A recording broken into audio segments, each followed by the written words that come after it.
एक प्रिया नाम की लड़की कानपुर के एक घनी आबादी वाले मोहल्ले में रहती थी। वो बहुत ही सुंदर लड़की थी। उसकी सुंदरता के चर्चे उसके मोहल्ले में ही नहीं बल्कि कॉलेज में तक थे। एक दिन की बात है, प्रिया एक शादी में गई हुई थी। उसी शादी में एक लड़की और आई थी जिसका नाम मुस्कान था। मुस्कान शादी के मंडप के पास खड़ी होकर शादी का मजा ले रही थी। अचानक उसकी नज़र प्रिया पर पड़ी, जो एक कोने में गुमसुम खड़ी अपनी माँ के साथ खड़ी थी। प्रिया और मुस्कान दूर के रिश्ते से बहन थी। दोनों अक्सर शादी ब्याह जैसे कार्यक्रमों में मिलती थी। प्रिया को देखकर मुस्कान ने वहीं से आवाज़ लगाई, पर शादी के कार्यक्रम की वजह से प्रिया को मुस्कान की आवाज़ सुनाई नहीं दी। तब मुस्कान प्रिया के पास गई और तेज़ आवाज़ में बोली, प्रिया कैसी हो? प्रिया ने जैसे ही मुस्कान को देखा तो मुस्कुरा कर बोली, ठीक हूँ। मुस्कान बोली, हम लोगों को कितने साल हो गए हैं मिले हुए? प्रिया ने कहा, क्या करें, शादी के बाद कोई मिल कहाँ पाता है। मुस्कान ने नोटिस किया कि प्रिया कुछ उदास सी लग रही है। अब तो ये मायके में है, फिर भी उदासी क्यों? जब मुस्कान सारे रिश्तेदारों से मिली तो पता चला कि प्रिया अपने पति से तलाक ले रही है। मुस्कान ने सोचा, शादी के इतने साल हो गए हैं और अब तलाक क्यों? मुस्कान को सब जानने की ज़्यादा इच्छा हो रही थी कि प्रिया तलाक क्यों ले रही है। अब वो प्रिया से अकेले में बात करने का मौका ढूंढने लगी। मुस्कान ने देखा कि प्रिया अपने कमरे में गई तो मुस्कान भी प्रिया के कमरे में चली गई और मुस्कान से पूछा कि मैंने सुना है कि तुम अपने पति से तलाक ले रही हो।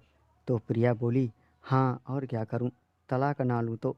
मुस्कान ने कहा, क्यों, तुम्हारे पति परेशान करते हैं क्या? प्रिया बोली, नहीं, वो तो बहुत अच्छे इंसान हैं, कमी तो मुझ में है। मैं ही अपने पति को वैवाहिक सुख नहीं दे पाती हूँ। मुझे तो अपने पति के पास जाना भी अच्छा नहीं लगता। मुझे मेरे पति से बिल्कुल शिकायत नहीं है, लेकिन मेरा अतीत मेरा पीछा नहीं छोड़ रहा है। कौन सा अतीत? मुस्कान ने पूछा। आज प्रिया सब कुछ बता देना चाहती थी। वो बोली कि एक दिन वो हमारे दूर के रिश्ते के दादा हैं ना, गांव वाले, किसी शादी में हमारे साथ आए थे और एक दिन हमारे घर पर भी रुके थे। मेरी माँ ने उस दिन डॉक्टर के पास जाना था। माँ को लगा कि दादा हैं, इसलिए वो मुझे दादा के साथ छोड़ गई।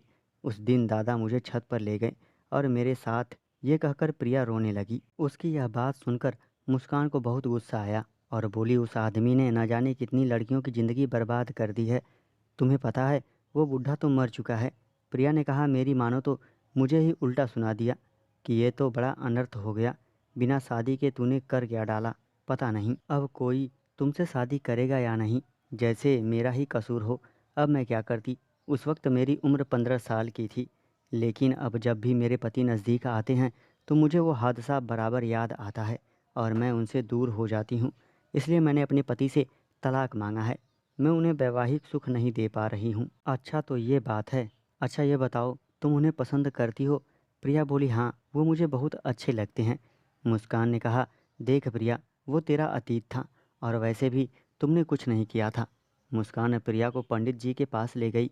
पंडित जी ने प्रिया को समझाया, बेटी ये कोई पाप नहीं, बल्कि पाप तो उसने किया जिसने तुम्हारे साथ ही ये सब किया। पंडित जी के समझाने के बाद प्रिया ने अपने पति से तलाक नहीं लिया और सब कुछ भुलाकर साथ में रहने लगी। दोस्तों, चैनल को सब्सक्राइब करें और हिलाते रहें। Thank you.